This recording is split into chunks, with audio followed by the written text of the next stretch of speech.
সমগ্র রাজ্যের সাথে আজ হাইলাকান্দি জেলাতেও 348টি সর্বজনীন দুর্গাপূজা কমিটিগুলোকে রাজ্য সরকারের আর্থিক অনুমোদনের চেক প্রদান করা হলো।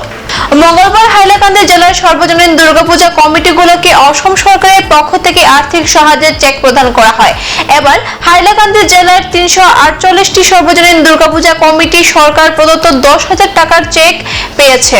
স্থানীয় টাউন হল প্রেক্ষাগৃহে দুপুর 12টায় চেক বন্টন কর্মসূচি অনুষ্ঠিত হয়। অনুষ্ঠানে প্রধান অতিথি হিসেবে উপস্থিত ছিলেন জেলা শাসক নিসর্গ হিবারে গৌতম। উল্লেখ্য, সরকার গত বছর থেকে সর্বজনীন দুর্গাপূজা কমিটিগুলোকে আর্থিক সাহায্য প্রদান করে আসছে। গত বছর রাজ্যের মোট 6,953টি সর্বজনীন দুর্গাপূজা কমিটি সরকার থেকে আর্থিক সাহায্য লাভ করেছিল, যার বাবদ সরকারের খরচ হয়েছিল 695.30 লক্ষ টাকা।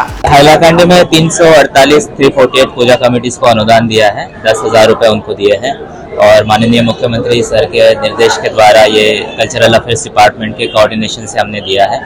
तो आज अब अनुष्ठानिक कुछ लोगों को सेरेमोनियली डिस्ट्रीब्यूट किया है और कार्यक्रम के तुरंत बाद महापंचमी के दिन में सबको डिस्ट्रीब्यूशन किया है। और क्या चाहते हैं वो नियम श्रृंखला के बारे में इस अनुदान के माध्यम से पूजा कमेटी की तरफ से क्या आशा करती है?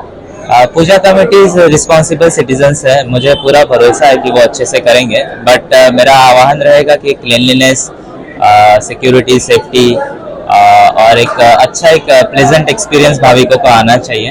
तो उस संदर्भ में हमने मीटिंग भी की थी और मैं पूरा भरोसे के साथ कहता हूँ कि अच्छा पूजा है।